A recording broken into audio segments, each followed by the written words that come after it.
Building your support network as an adult. Do you ever feel like everyone else has people they can call when life gets hard, but you're not quite sure how to build that for yourself? Or maybe you have people around you, but you're not sure who's actually safe to lean on. Hi, I'm Jacqueline from ASD Life Coaches, where we help autistic adults build skills, independence, and confidence through cognitive life skills coaching. Today, we're talking about something that doesn't come with a manual, but absolutely should. Building a support network that actually works for your brain. Here's what we're going to break down to why building a support network feels so confusing for autistic adults. The different types of support you actually need, because it's not all the same, and 3 practical strategies to start identifying and connecting with the right people, even if socializing feels exhausting. So let's start with, why is this hard? For a lot of autistic adults, building a support network doesn't happen naturally the way it seems to for neurotypical people. And there are a few reasons for that. First, social reciprocity works differently for us. Neurotypical people often build networks through casual, frequent interactions, small talk at work, running into neighbors, chatting at events. But if you're autistic, those interactions might feel draining, confusing, or just not worth the energy. So the opportunities to build connections don't feel as accessible. Second, we often struggle with social prediction. It's hard to know who is trustworthy, who will understand, and who might judge or misinterpret us. Without clear social scripts, figuring out who's safe to open up to can feel like a guessing game with high stakes. Third, many of us were taught to mask heavily growing up. So by the time we're adults, we might not even know what we need from others, or we assume that asking for help makes us a burden. We've learned to be hyper independent, not because we don't need support, but because we never learned how to ask for it safely. And here's the thing. Support network isn't just about having friends. It's about having a system of people who can help you in different ways. Emotional support, practical help, shared interests, professional guidance, crisis support.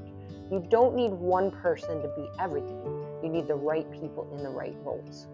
The good news, once you understand what you're looking for and have a framework for how to build it, this becomes way less overwhelming. Let me give you 2 real-life examples. This one is the well-meaning friend who doesn't get it. So you're having a really hard week. You reach out to a friend and try to explain that you're overwhelmed. Maybe work has been sensorily intense, or you're dealing with a routine change that's thrown you off. And your friend responds with, just think positive, you've got this. Or, have you tried yoga? And now you feel worse because you took a risk being vulnerable, and the support you got back didn't match what you needed.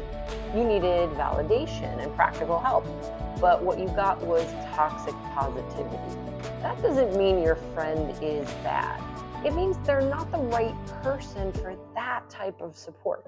They might still be great for watching movies with or sharing memes, but for emotional regulation support, you need someone else.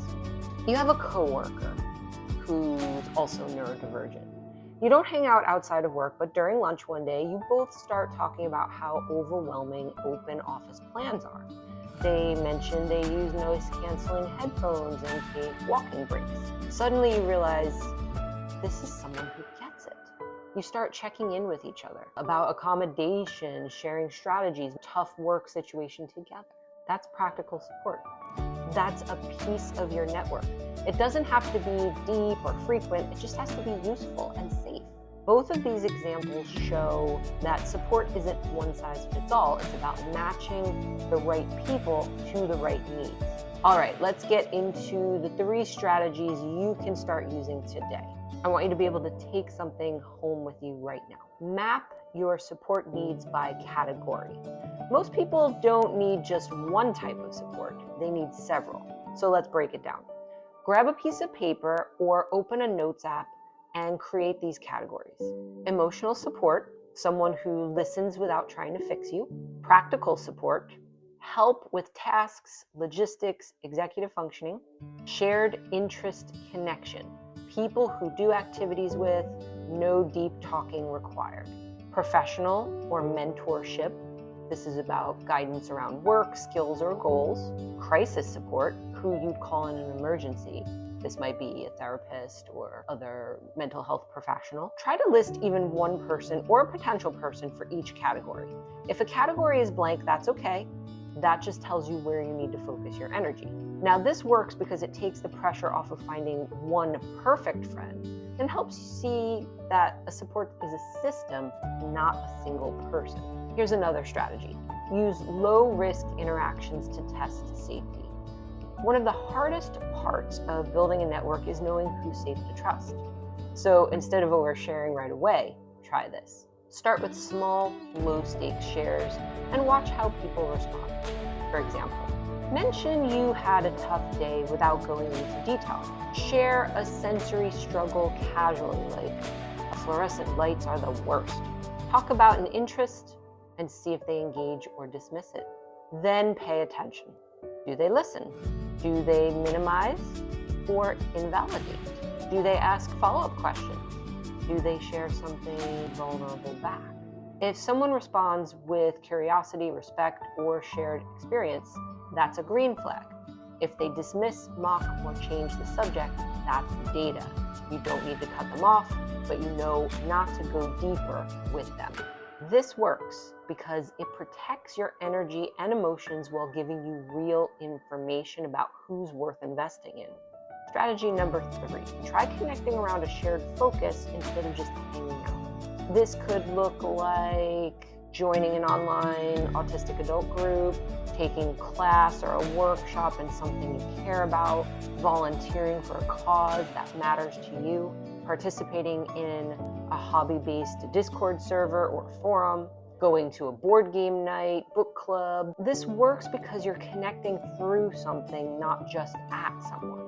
The activity gives structure, reduces social ambiguity, and it attracts people with at least one thing in common with you.